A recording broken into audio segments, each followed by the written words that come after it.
chrétienne, creuser la Bible, servir Christ, le podcast d'Angie et Aurélie. Comment comprendre l'envoi missionnaire des disciples en Matthieu 10 ? Puisque les disciples chassaient les démons et guérissaient toutes les maladies, est-ce qu'aujourd'hui, nous pouvons nous aussi en faire autant ? Comment est-ce que nous pouvons comprendre les difficultés qu'implique la mission de répandre l'évangile en Matthieu 10 et quelles applications pouvons-nous en faire aujourd'hui ? Voilà les questions auxquelles nous allons tenter de répondre aujourd'hui, enfin nous, plutôt lui, dans le cadre de notre série de l'évangile selon Matthieu et lui, pour ceux qui ne nous regardent pas et qui font que nous écouter. Et celui qui s'est paré de sa plus belle chemise aujourd'hui, qu'il a repassé de ses blanches mains. Florent Varac revient encore parmi nous. Bonjour Florent. Bonjour, merci de votre accueil et de votre invitation. Eh bien, en plus, on va gagner du temps parce que je pense que tout le monde te connaît. Si vous ne le connaissez pas, continuez de chercher sur YouTube. Vous allez forcément découvrir une petite bio qui vous expliquera tout ce que fait Florent Varac dans ses journées.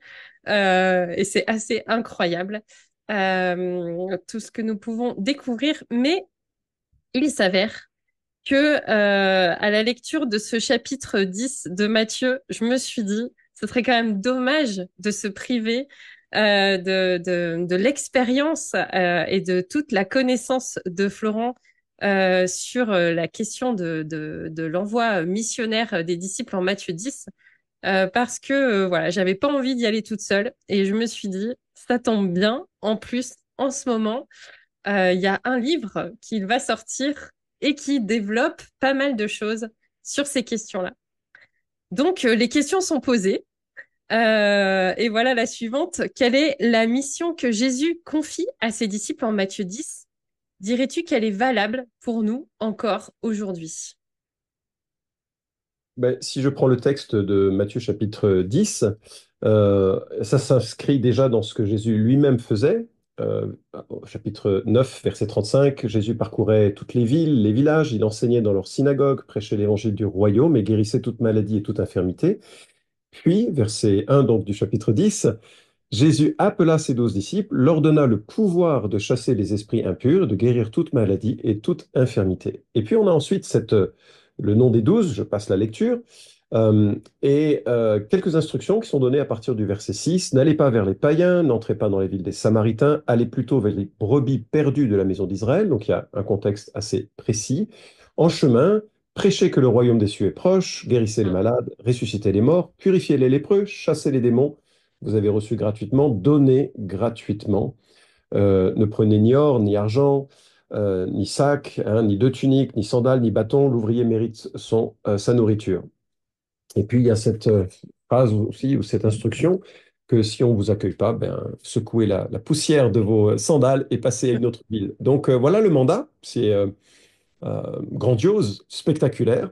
On sent que Jésus a donné un exemple et puis qu'ensuite, il mandate ces 12 à faire de même.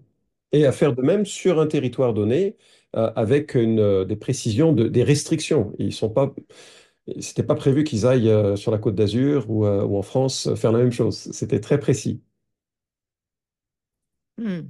Et Aurélie a tantôt mentionné la question, est-elle valable pour nous encore aujourd'hui? Et je trouve cette question importante parce que j'avais à un moment donné écrit un article qui disait, nous devons tous faire des disciples. C'était un titre comme ça. Et quelqu'un m'a écrit pour me dire, en fait, non. C'était seulement pour les apôtres ce mandat et pour les anciens d'Église. Donc, ce n'est pas pour tout le monde. Et j'étais un peu étonnée parce que euh, j'ai toujours appris et je suis convaincue que la grande mission de Matthieu 28, qui clôture l'Évangile, est une continuation de ce que Jésus a commencé en Matthieu 10 même, et que c'est le développement de son appel. Mais je réponds à ma propre question au lieu de te laisser la réponse. Alors, écoute, oui, c'est super intéressant comme question. Et bien sûr, selon les traditions d'église que l'on a, on va avoir des réponses différentes, hein. Mes amis et frères charismatiques disent, bien sûr, on fait exactement la même chose. On entre dans cette dimension et on doit guérir les malades, ressusciter les morts, chasser les démons. Ça fait partie du mandat qui est laissé à l'église. Alors, je vais vous donner une petite illustration, peut-être adaptée au podcast chrétien. J'utilise parfois d'autres illustrations pour l'illustrer, mais j'espère que là, je touche une corde plus sensible. Imaginez que je me balade comme ça dans un parc public et je vois un jeune couple et je viens vers lui et je lui dis, je vous prononce mari et femme. Et il me regarde, interloqué, ils ne sont pas mariés, ils sont jeunes. Comment est-ce qu'ils doivent se regarder? Est-ce qu'ils doivent se regarder en disant, ah, ben maintenant, on est mariés? Qu'est-ce que vous réponderiez? Je vous avais pas prévenu que je vous poserais cette question. Même pas l'autorité de Florent Varac peut faire ça. Parce que Oh! vous êtes maire du village, peut-être. Alors, c'est exactement, c'est une très très bonne réplique, Mm. toutes deux, mesdames, je m'incline, vous êtes brillantes, parce que la prononciation d'une parole ou la réalisation d'une parole va dépendre quelque part du mandat qui est donné. Et donc, si je prononce cette parole aussi gentille qu'aberrante, dans un contexte où on ne recueille pas le consentement éclairé de deux individus devant témoins, etc. Enfin, il y a un processus pour ça. Et dans la mesure où la personne qui prononce cette parole ou réalise cet acte n'est pas mandatée par l'État français pour sa prononciation ou son propos n'a aucun sens, son action n'a aucun sens. Euh, l'illustration que j'utilise plutôt, c'est celle du policier. Si je me promène dans les rues, je sais pas moi, des États-Unis et que j'arrête quelqu'un et je lui dis au nom de la loi, je vous arrête, il va me regarder et me dire, t'es mignon, déjà, t'as pas la force de m'arrêter, puis en plus, t'as pas l'autorité de le faire. Par contre, si mon fils, qui est policier là-bas, qui lui a le mandat de sa ville et qui a l'ossature qui correspond et le bagage armé qui correspond, lui, il a l'autorité de le faire. Donc je pense qu'il faut vraiment comprendre, Jésus ici donne un mandat spécifique, grandiose, accompagné d'une autorité spectaculaire, et il le confie à 12 personnes. Il ne le confie pas à l'Église. Et je ne crois pas que ce mandat soit confié à l'Église. Il y a quelque chose, il faut vraiment qu'on réalise, il y a quelque chose d'unique dans le rôle des apôtres. Les miracles dans la révélation biblique ont un rôle d'authentification des serviteurs de Dieu. Les premiers personnages qui ont réalisé d'immenses miracles, c'est bien sûr Moïse. Moïse réalise des actes spectaculaires. Et il donne la loi. Quelques siècles plus tard, alors il y a Moïse et son successeur, hein, Josué, il donne la loi, cadre, on lance le peuple de Dieu dans cette alliance. Quelques siècles plus tard, on aura Élie et Élisée, les premiers prophètes, et on lance le peuple de Dieu dans une nouvelle révélation, une nouvelle autorité qui accompagne maintenant le peuple de Dieu. Jérémie, Ézéchiel, à ma connaissance, ne feront pas de miracles, ce n'est pas caractéristique de cela. On arrive avec Jésus et les apôtres, et effectivement, il y a une explosion de miracles qui est là pour attester de la nouvelle alliance qui nous est donnée, qui est consignée. Donc il y a quelque chose d'unique dans l'autorité donnée pour démontrer par les gestes miraculeux le propos qui est tenu. On a un peu de ça d'ailleurs en Matthieu chapitre 9, verset 6. Jésus dit, qu'est-ce qui est plus difficile de dire? Tes péchés sont pardonnés ou lève-toi et marche? Alors, mesdames, si je vous dis vos péchés sont pardonnés, vous allez me regarder en disant c'est gentil, ça mange pas de pain, comment on le sait? Bon, vous pourriez répondre que l'Écriture le dit et vous auriez raison et auquel cas c'est résolu. Mais bien sûr, dans le contexte où Jésus prononce ces paroles, ben, c'est facile à dire. Par contre, ce qui est super dur, c'est de se lever et de marcher. Donc il dit, Or, et c'est le verset 6 de Matthieu 9, afin que vous sachiez que le Fils de l'homme a sur la terre le pouvoir de pardonner les péchés. Je te le dis, lève-toi et marche. Et la personne se met à se lever et à marcher. Donc, le signe réalisé est l'attestation de la réalité du pardon qui est proclamé et dont Jésus est le détenteur. Il a l'autorité pour pardonner.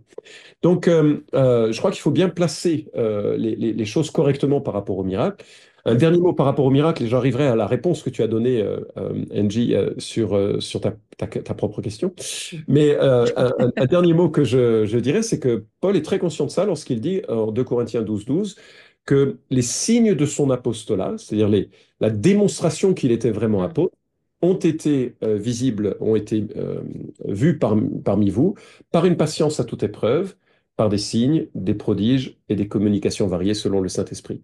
Donc, de nouveau, l'apôtre est revêtu d'une autorité, autorité qui n'est pas celle de l'Église. L'Église n'a pas l'autorité directement de faire les miracles que les apôtres ont fait. J'en veux pour preuve, je vous dis que c'était ma dernière citation, mais il y a trop de choses à dire. J'en veux pour preuve, en Acte 9, vous vous souvenez de cette formidable jeune femme, elle s'appelait Tabitha, c'est ça? Mm.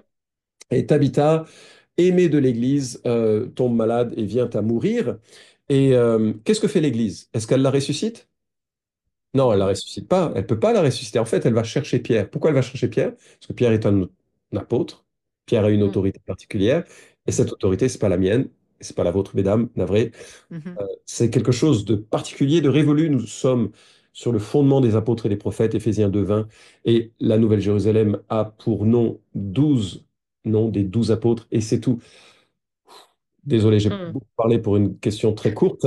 Juste pour dire qu'il y a quelque chose d'unique en Matthieu chapitre 10. Alors venons-en maintenant à la question du témoignage. Mm. Est-ce à dire que la proclamation de l'Évangile, le témoignage que nous devons porter, n'appartient pas à l'Église? Mais là, je dirais pas du tout. On est sur un mandat spécifique en Matthieu chapitre 10. Puis si on prend du recul, on se rend compte que la méta-narrative, le méta-récit d'un Dieu qui vient sauver ceux et celles qui se confient en lui, qui croient dans la repentance, est un message qui doit être proclamé. Et c'est un témoignage universel. Je prends juste, parmi ceux qui sont peut-être moins connus, l'apôtre Pierre qui dit en 1 Pierre chapitre 2, versets 9 à 10, vous par contre, vous êtes une race élue, un sacerdoce royal, une nation sainte, un peuple racheté, afin d'annoncer les vertus de celui qui vous a appelé des ténèbres à son admirable lumière. Mm. Donc nous sommes appelés à euh, annoncer les vertus de Dieu, les qualités de Dieu. Ça fait partie de notre transformation identitaire. Mhm. On est une race élue, on doit parler de ce qui nous est arrivé. Acte 1:8, nous sommes des témoins, nous devons être les témoins de Jésus-Christ. L'Église est comparée à un chandelier en Apocalypse 2, et le chandelier, ben, ça éclaire, l'Église doit éclairer, avec les spécificités des dons spirituels. C'est-à-dire que moi, je suis pas un évangéliste pur et dur. J'ai connu des gens qui sont formidables, hein. Dès qu'ils s'assoient à côté de quelqu'un qui ne connaît pas Christ, ils en parlent. Mhm. Pas mon cas. Mais je suis dans la prière tous les jours pour mes amis que je côtoie, qui ne connaissent pas Jésus. Et dès que je peux, je saisis les opportunités pour en parler. Et je crois que ça, c'est le rôle de toute l'Église. L'Église qui, avec l'apôtre Paul, doit s'exclamer, nous sommes donc ambassadeurs pour Christ, comme si Dieu exhortait par nous, nous vous en supplions au nom du Christ, soyez réconciliés avec Dieu. Mm. Donc, non, Matthieu 10 ne s'applique pas directement à l'Église, mais oui, le témoignage de l'Évangile est un des privilèges de l'Église. Mhm. Mm. Merci pour ta clarification. Et je pense que ma question peut-être a mélangé les choses parce que je suis 100% d'accord avec toi, avec l'unicité de l'appel des apôtres en Matthieu 10. Et ce que je voulais challenger était peut-être l'idée d'imposer l'unicité de Matthieu 10 sur Matthieu 28. Mais tu as tout clarifié, donc Oui, merci. d'ailleurs, en Matthieu 28, on a quelque chose d'intéressant, hein. Bon, pour ceux qui connaissent pas le texte biblique, c'est vraiment le mandat que Mm. Christ laisse à ses apôtres. Et on pourrait se dire, ah ben, il laisse à ses apôtres, hein. Toute autorité m'a été donnée. Allez, faites de toute la nation de la terre mes disciples, baptisez-les au nom du Père, du Fils et du Saint-Esprit, et enseignez-leur à obéir à tout ce que je vous ai prescrit. Et on pourrait dire, ah, c'est pour les apôtres. Mais on a le verset qui suit qui dit, je suis avec vous tous les jours jusqu'à la fin du monde. Manifestement, les apôtres n'ont pas duré jusqu'à la fin du monde. Mhm. Et donc, on surfe sur un lancement des apôtres. Et là, Matthieu 28 est assez explicite à ce sujet. Mhm. Mm. Mhm. Merci. À quel moyen est-ce que Jésus donne pour accomplir cette mission et pourquoi cela était-il nécessaire? Bien, Dit la euh, plénitude. les moyens que l'on voit ici, c'est quand même des actes de démonstration. Alors, il faut savoir, il faut bien comprendre le rôle des miracles et des signes. Je vais vous surprendre, hein, mais enfin, je vais surprendre plutôt les lecteurs. Je pense qu'on est sur la même longueur d'onde.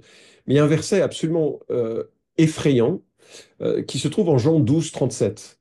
Et Jésus dit, enfin, pardon, l'Évangile dit, malgré tant de miracles qu'il avait fait devant eux, ils ne croyaient pas en lui. Mm. Mm. Et là, il faut vraiment réaliser, c'est probablement une des questions un peu défaillantes de la foi des Samaritains en Actes chapitre 8. C'est une autre question, mais il y a des problèmes dans leur réception, leur compréhension de la foi peut-être, parce que la foi, le miracle n'engendre pas la foi nécessairement. La Bible utilise un vocabulaire comme par exemple un signe. Et un signe, ça nous donne une orientation. Si je prends l'autoroute et que je vois Paris, bah, voilà, c'est un signe que je suis dans la bonne direction et on m'indique où est-ce que l'on va. Et les miracles sont là pour nous signifier quelque chose. Quoi?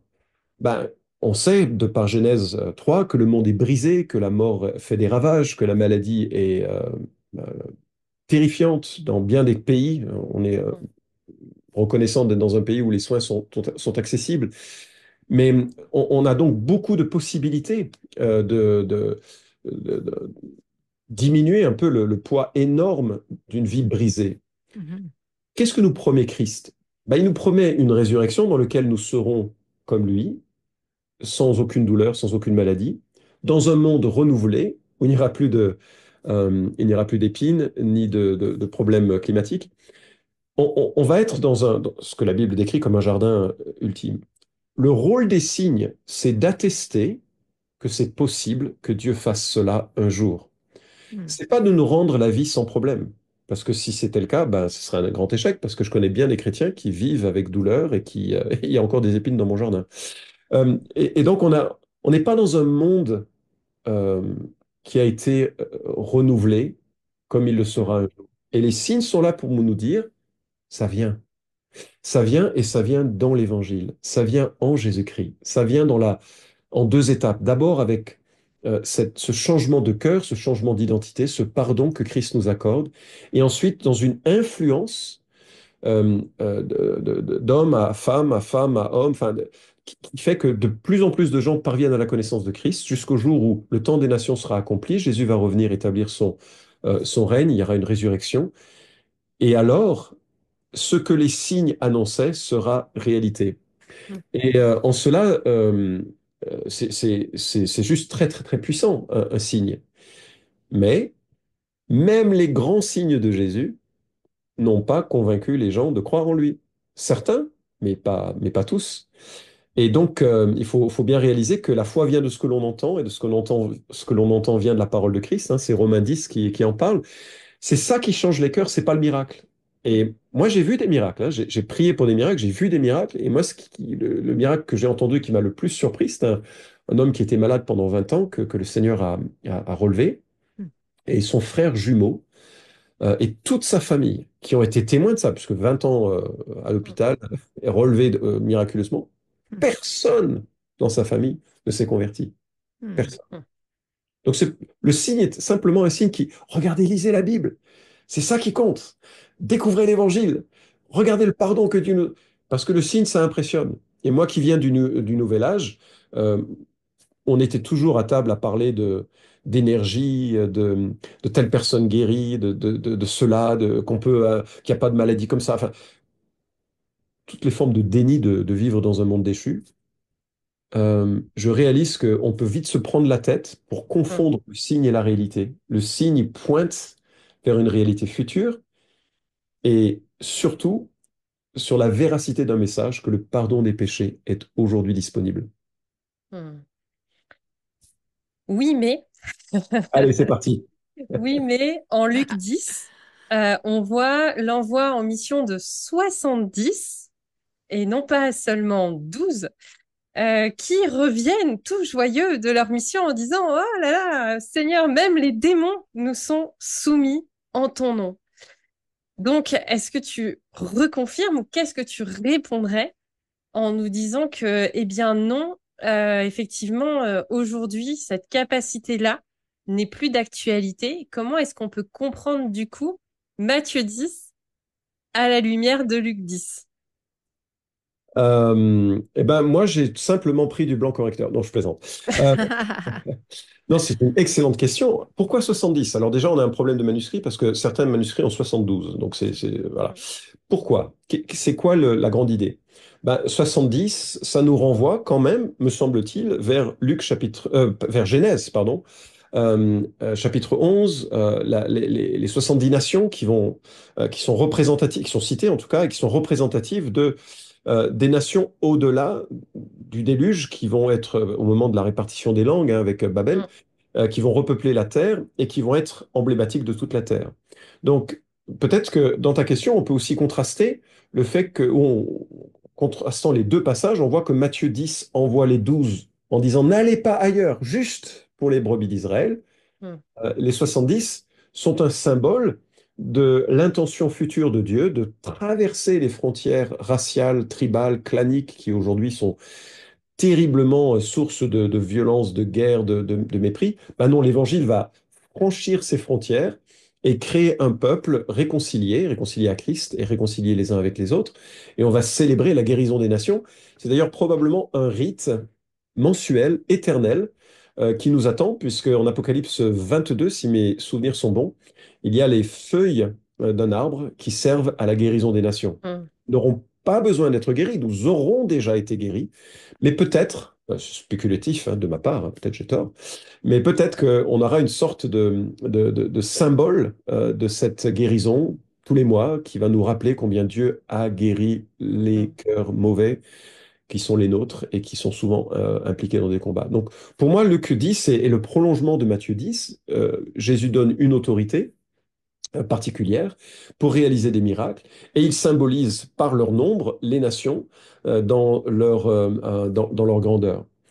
Je pense que si on devait réfléchir à la question du mandat, à faire des miracles, généralement les gens pensent pas trop à Luc 10. Vous êtes éclairé des textes les plus fins de l'Évangile, mais ils pensent à d'autres textes et j'imagine qu'on va en Mm. parler. Um, est-ce que tu penses qu'il y a un lien entre Luc 10 et Exode 24 avec les 70 anciens qui euh, apparaissent devant l'Éternel, si je ne me trompe pas, ils vont avec Moïse, Aaron, Nadab et Abihu comme louer l'Éternel sur la montagne. Donc, c'est comme une continuation aussi de ce symbolisme de ce cercle plus élargi, mais également béni de la présence de l'Éternel dans la forme humaine de Jésus dans Luc 12, 10. Écoute, Angie, moi j'aime beaucoup comment tu le dis. J'y ai pas réfléchi en ces termes, mais ça veut pas dire que c'est pas juste. Et je trouve que c'est pertinent. De toute façon, puisque le Saint-Esprit a inspiré toute l'Écriture, Mm. lorsqu'il y a des correspondances, il faut au moins s'interroger sur la pertinence de ces correspondances. Ça veut pas dire qu'elles sont toutes aussi importantes ou légitimes les unes que les autres, mais ça mérite d'être relevé. Je vois pas de contradiction Mm. à ce que tu dis. Mm. Mm. Oui, mais en Marc 16, on lit que les signes qui accompagneront ceux qui auront cru en mon nom, ils chasseront les démons, ils parleront de nouvelles langues, ils saisiront des serpents, s'ils boivent un breuvage mortel, il ne leur fera point de mal, ils imposeront les mains aux malades, et ceux-ci seront guéris. C'est parti. C'est le texte, n'est-ce pas, que tout le monde cite en disant, voilà, euh, l'Église est mandatée pour faire des miracles. Alors, moi, je respecte ceux qui le disent. Je voudrais juste noter que si c'est le cas, on devrait ne plus avoir d'hôpitaux là où il y a des chrétiens et des églises. Mm.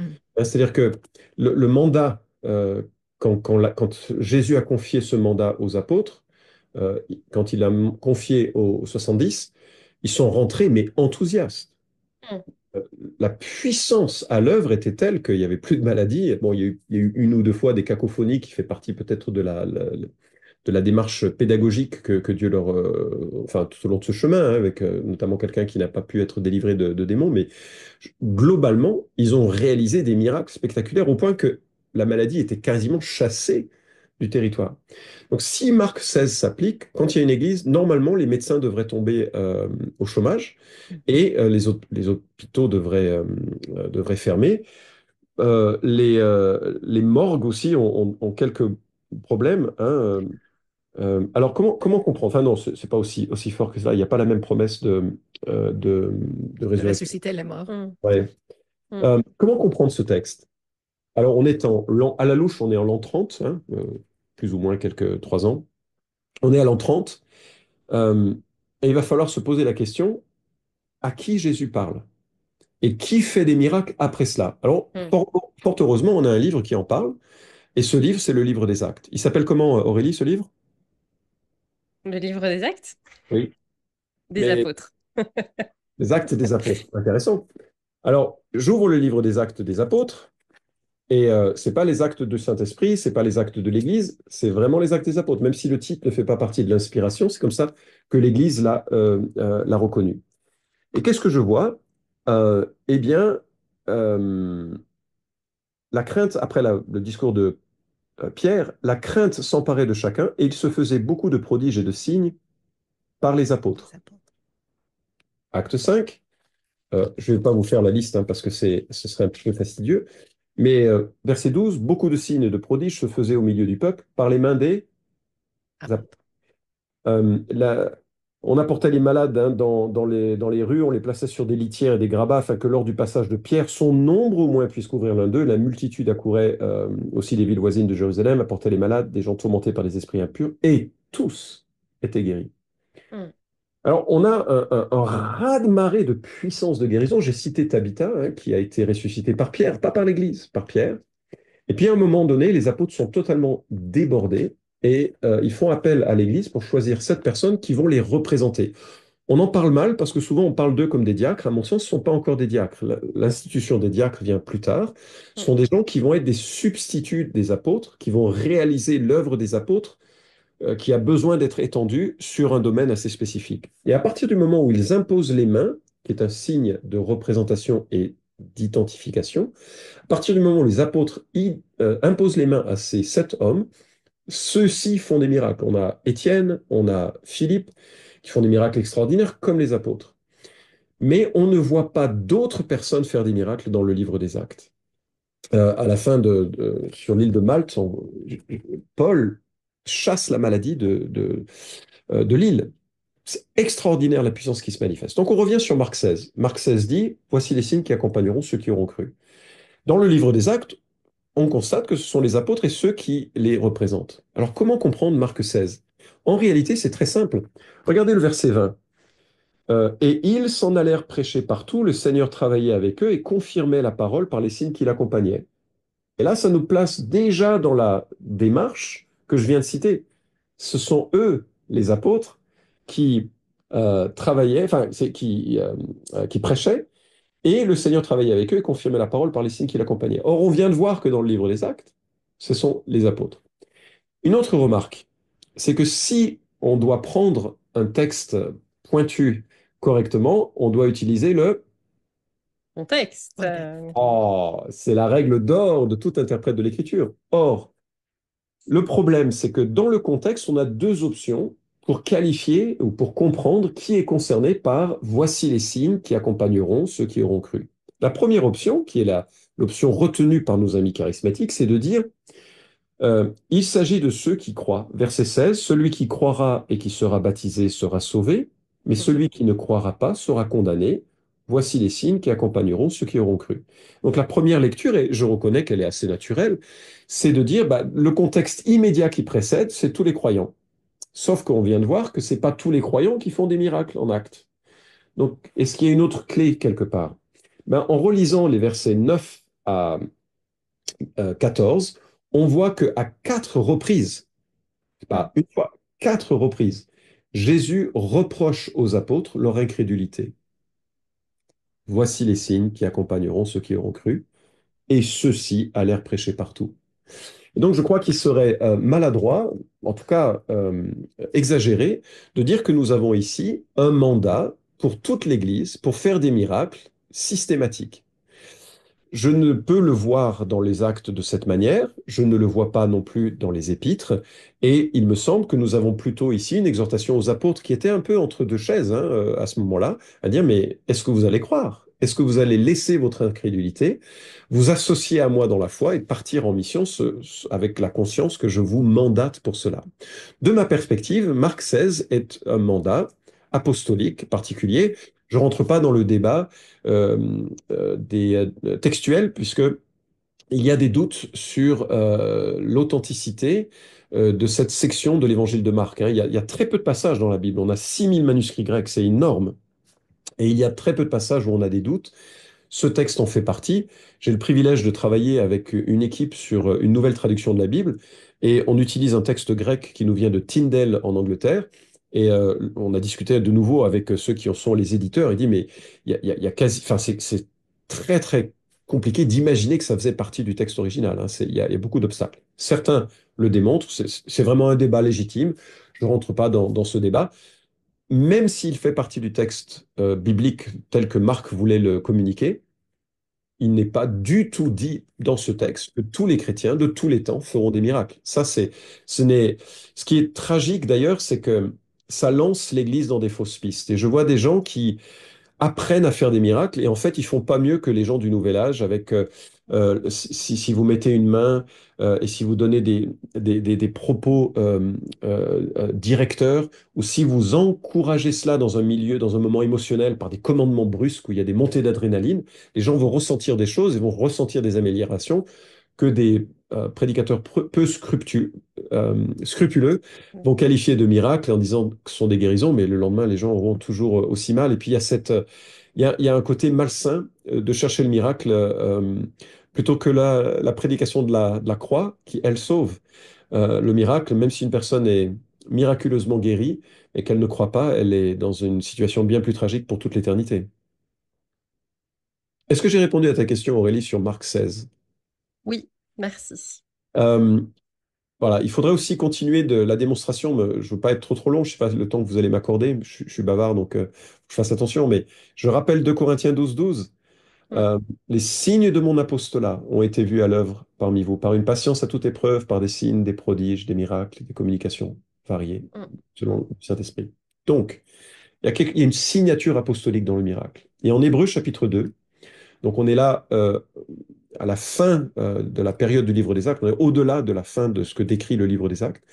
Hébreux chapitre 2 euh, euh, parle de ce salut qui a été confirmé, le même verbe confirmé qui est utilisé en Marc 16, 20, par ceux qui l'ont entendu. Alors, je vais prendre le texte dans son jus pour que ce soit correctement cité. Il est dit, ce salut, annoncé à l'origine par le Seigneur, nous a été confirmé, même verbe que 16-20, Marc 16-20, nous a été confirmé par ceux qui l'ont entendu, Dieu appuyant leur témoignage par des signes, des prodiges, des miracles variés et par des communications du Saint-Esprit selon sa volonté. Donc on a un flashback qui dit, voilà, ça a été confirmé. Alors c'est un aoriste dans le temps grec, si jamais vous êtes féru de précision. Donc c'est pas déterminant, c'est pas un achèvement, mais c'est quand même quelque chose, il y a une action qui a été menée, il y a une confirmation qui a été menée par le biais de miracles. Et ça, c'est vraiment pas la charge et l'autorité et le mandat que nous avons en tant qu'Église de faire des miracles de cette manière. mm. Hmm, excellent. Maintenant, si nous pensons à à cet envoi des disciples, quel avertissement Jésus donne-t-il à ses disciples? Devons-nous, nous aussi, être vigilants sur les mêmes points? Tu penses à quel avertissement plus particulièrement? Quelle vigilance serait à garder? Est-ce qu'il faut qu'on secoue la poussière de nos baskets? Euh, Non, mais typiquement, tu vois, quand tu amènes l'évangile quelque part, ça marche pas toujours, quoi. T'es pas toujours hyper bien reçu. Donc, est-ce que les églises qui sont dans des endroits hyper opposés doivent quitter les lieux parce que voilà, si on vous reçoit pas, qu'on n'écoute pas vos paroles, partez d'ici. Il y a un peu toute une section là. Si la maison en est digne, que votre paix vienne sur elle, mais si elle n'en est pas digne, que votre paix retourne à vous. Ne prenez ni or, ni argent, ni monnaie, partez sans valise, ni sans affaires, etc., quoi. Alors, je connais peu de missionnaires, enfin, je connais beaucoup de missionnaires, mais je connais peu ou pas de missionnaires qui partent sans valise, hein.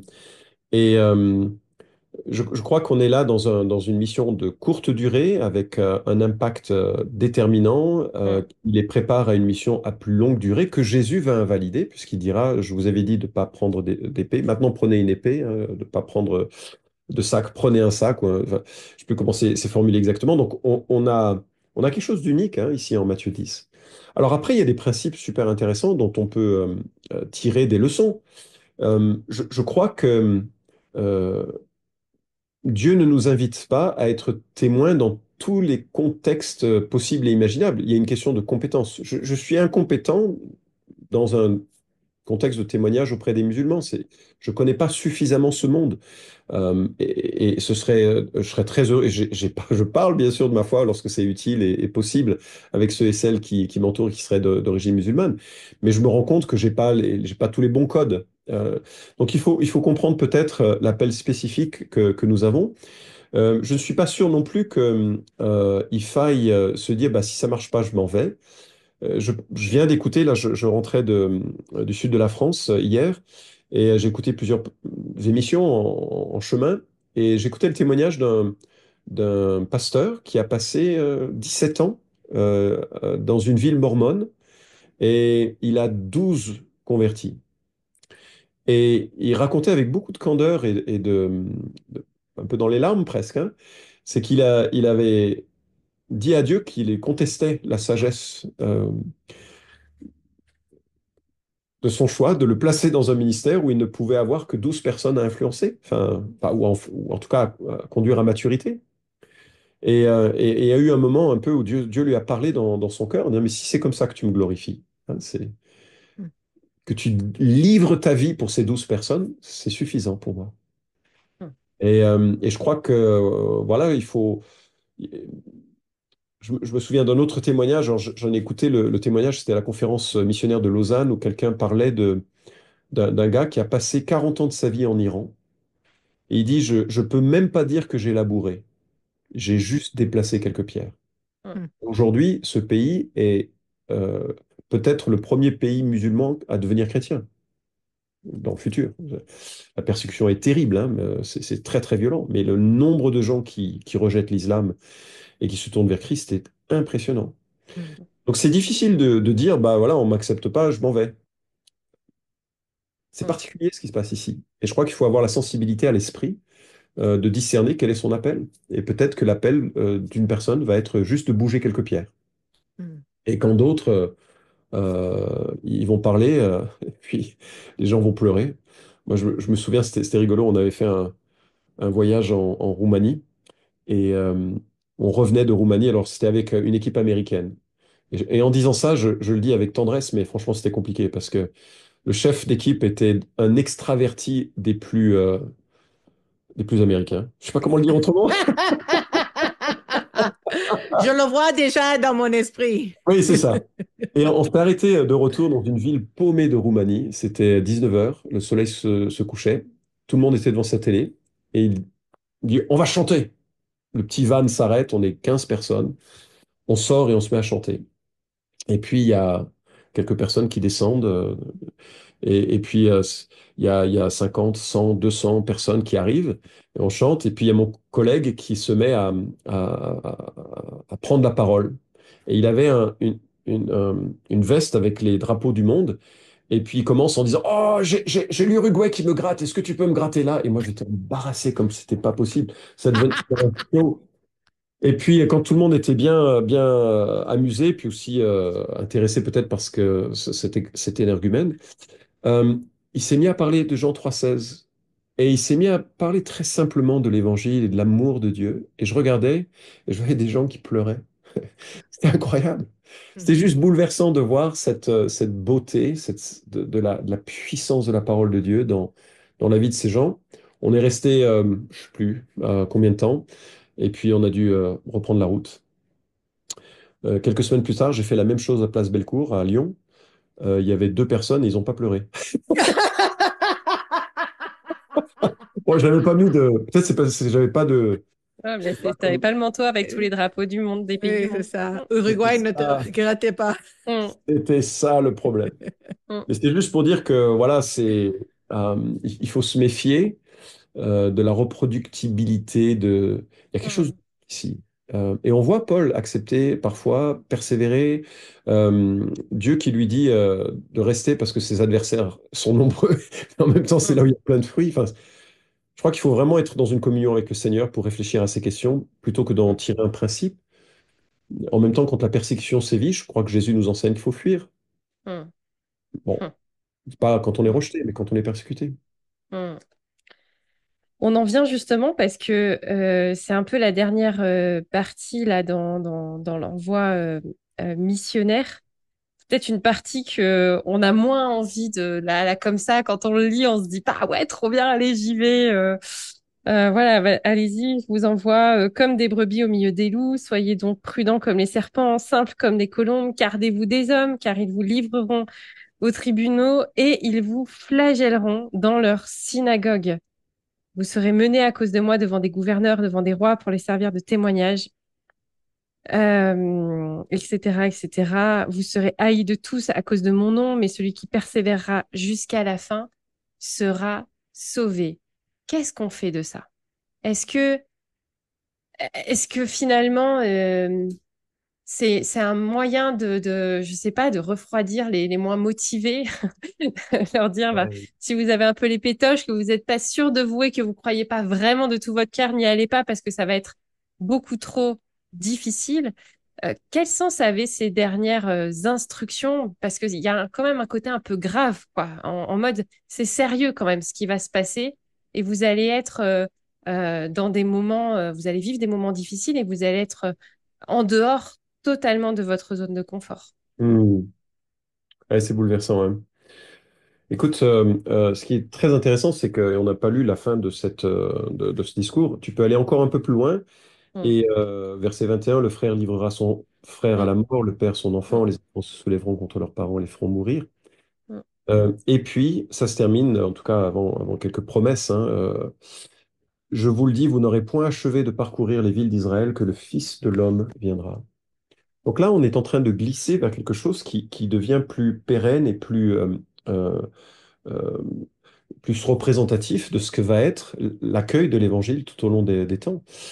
Moi, je me souviens hein, d'un ami à moi, enfin, je connaissais surtout sa sœur, qui était une missionnaire assez qui doit maintenant être assez âgée, mais son frère, Dave Wilson, était un homme sans peur.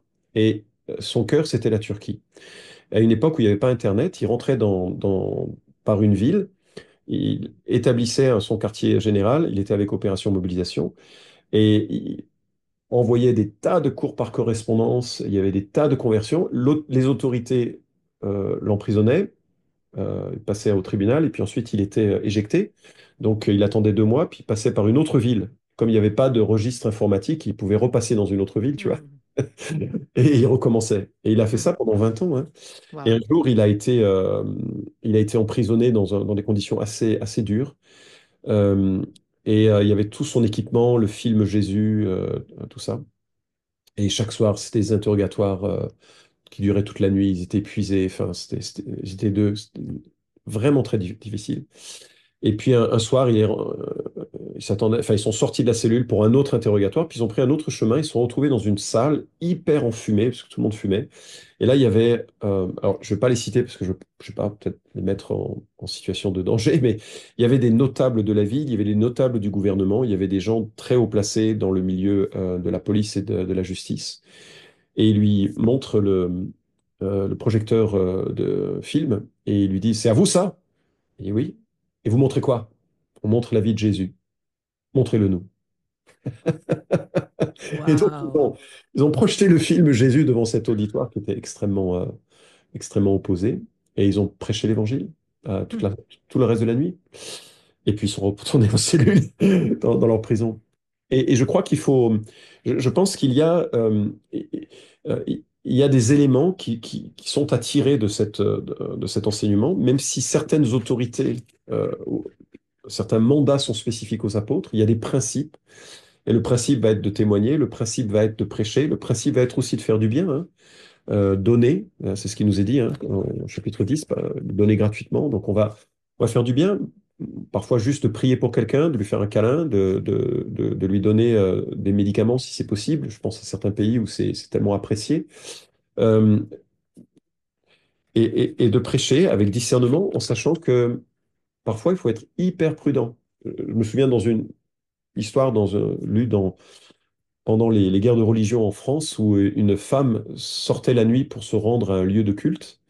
Et là, il y a les dragons, c'est-à-dire les soldats du roi, qui lui demandent où elle va. Et les protestants ne mentaient pas, donc c'était un vrai con. Et elle a eu l'idée de dire, je m'en vais à la lecture du testament de mon frère. C'était brillant, c'était brillant. Là, il n'y a que le Saint-Esprit qui peut donner des phrases comme ça. Et donc, vas-y, vas-y. Et elle y va, puis 2 heures plus tard, elle revient. Alors, ton frère, il a été généreux? Ah, plus que vous pouvez l'imaginer. Et puis elle est rentrée chez elle. Donc il y a cette prudence et cette voilà qu'il faut avoir Ah, et moi, dans ma version, elle ok. dit, il m'a tout donné. Ah magnifique, c'est encore mieux. C'est peut-être on va voir. Il y en a un d'entre nous qui a un écrit apocryphe. Mais ta version est probable est bien plus probable. Ouais. Est-ce que tu vas nous parler de ton livre qui va bientôt sortir sur le don charismatique? Oui. Aïe aïe aïe. Alors je sors aux éditions Clés un livre qui est un gros livre. Hein, ce sera dans les 400 pages. Il sortira début juin, fin mai, début juin, qui s'intitulera Saint-Esprit et dons spirituels, les enjeux actuels. Et c'est un livre où je souhaite vraiment paisiblement, c'est-à-dire que c'est pas un combat de coq quelconque ou d'attaque, mais je souhaite montrer pourquoi les églises euh, historiques, non charismatiques, ne parlent pas en langue, ne prophétisent pas comme c'est parfois entendu dans certaines églises, pourquoi nous croyons à la guérison et nous prions pour la guérison, mais nous ne croyons pas aux hommes à miracle, aux hommes ayant l'autorité de faire des miracles au nom de Jésus, comme les apôtres l'avaient. Comment s'opère la délivrance de démons sous l'Évangile. Et donc et puis aussi, et ça commence par une présentation de qu'est-ce que fait le Saint-Esprit dans la vie du chrétien. À partir de quand est-ce qu'il vient habiter le cœur? Il faut s'attendre à une deuxième expérience? Il faut chercher une deuxième expérience, une troisième, une quatrième? Quel- Qu'est-ce que le Saint-Esprit fait dans la vie du chrétien? Et comment il nous accorde les dons spirituels. Et puis après, je regarde ce que je comprends, en tout cas, des questions de euh, euh, le parler en langue, la prophétie, la guérison, la délivrance. Et donc, c'est un livre qui, j'espère, sera un livre repère sur les questions dites du cessationnisme, c'est-à-dire de la position non charismatique, où on croit que certains dons continuent, mais certains dons ont cessé. Pourquoi on le croit? Ben, c'est tout l'enjeu de ce livre.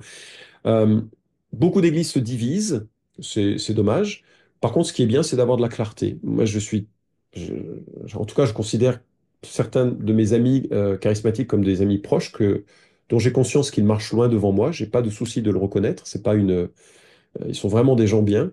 Euh, on ne peut pas travailler anciens dans la même église parce qu'on va avoir des avis différents sur l'œuvre du Saint-Esprit dans la vie de l'église mais on peut totalement se tenir la main dans l'engagement missionnaire, dans la prière réciproque, dans le soutien et le respect que l'on peut avoir. Par contre, ce que j'observe, c'est que très souvent, les églises non charismatiques, on leur dit, il vous manque quelque chose. Hmm. Il vous manque le parler en langue. Il vous manque les dons spirituels. Il vous manque le Saint-Esprit. Des propos qui sont en réalité assez terrifiants, si c'était le cas, mais qui, de ma perspective, sont faux. Et le livre explique pourquoi. Non, il ne nous manque rien. Nous avons tout pleinement en Jésus-Christ. Et nous avons une compréhension différente de ces dons qui ont été remis au goût du jour à partir du mouvement pentecôtiste de Seymour et Parham en 1905 en Californie. Mais c'est quand même une émergence très moderne, Hmm. très contemporaine. Et si les choses se passent relativement bien dans certaines églises, on voit aujourd'hui quand même des dérives qui sont bien au-delà des dons spirituels et qui ressemblent à une certaine forme de panthéisme où le Saint-Esprit est plus un fluide ou une influence à manipuler. Hmm. Et ça, c'est pas le cas des églises. Hein. C'est aux marges que l'on peut le voir euh, et parfois avec l'évangile de prospérité vers un vrai décalage de ce qu'est l'évangile, ce que concède totalement mes amis charismatiques. Excellent. Donc, on va mettre le lien qui n'existe pas encore, mais Il est déjà sur qui le site sera. des éditions-clés.com. Oh, Ouais. incroyable. Eh Je t'enverrai bien, le lien. il y aura le lien, du coup, pour que vous puissiez vous précipiter dessus et, Merci. euh, et, et, et l'acheter. Je suis convaincue. Le Saint-Esprit m'a dit que ce serait un livre très accessible et vraiment, je suis reconnaissante pour, je le redis, de vive voix, pour cette capacité de vulgarisation que tu as, d'expliquer des choses complexes avec des mots simples. Et je trouve que c'est vraiment, vraiment bien de pouvoir expliquer tous ces euh, grands sujets parce que ça active un peu le côté émotionnel aussi, beaucoup dans les églises, dans nos vies. Et en fait, on ne sait pas trop comment, à un moment donné, regagner un brin d'objectivité par rapport à tout ça. Et donc, c'est précieux d'avoir des réflexions qui sont menées quand même depuis un moment parce que ça fait quand même quelques années que tu navigue dans ces thématiques. Oui, Et et d'ailleurs, je reconnais, merci beaucoup, hein, c'est très gentil mm, Aurélie, j'ai apprécié le mot que tu as fait à ce sujet, mais je, je sais que j'ai été vite repéré sur mes questions charismatiques avec le livre que j'ai écrit il y a maintenant très longtemps qui mhm, s'appelle Charismatique, qui a été écrit un peu alors que les églises se déchiraient, littéralement, avec très très violemment avec cette idée, il faut parler en langue, sinon vous n'êtes pas chrétien, etc. Et donc c'était un livre un peu réplique, mais écrit avec toute la fougue de la jeunesse et peut-être sans le recul que des années euh, je crois que le CNEF a fait un mm, très bon travail aussi de, de- d'apaisement et aussi de clarification des limites, des bornes qui sont légitimes et celles qui ne le sont pas. Mm. mm. Excellent. Merci beaucoup d'être venu nous partager tes réflexions sur ça. À charge de revanche, de m'avoir sauvé la vie dans ma série. Euh, que le Seigneur te bénisse dans tous tes voyages à venir. Merci beaucoup et merci de Euh, votre accueil. Je suis très très reconnaissant de la bienveillance de votre accueil au cours des émissions où vous m'avez invité alors que euh, voilà, j'apporte peut-être un avis un peu décalé parfois.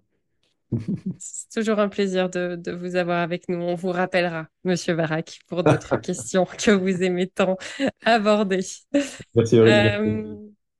on reste disponible à chrétienne au singulier @toutpoursagloire.com. Merci de votre fidélité, de votre écoute. On se retrouve, Dieu voulant, la semaine prochaine pour un nouvel épisode. À la semaine prochaine.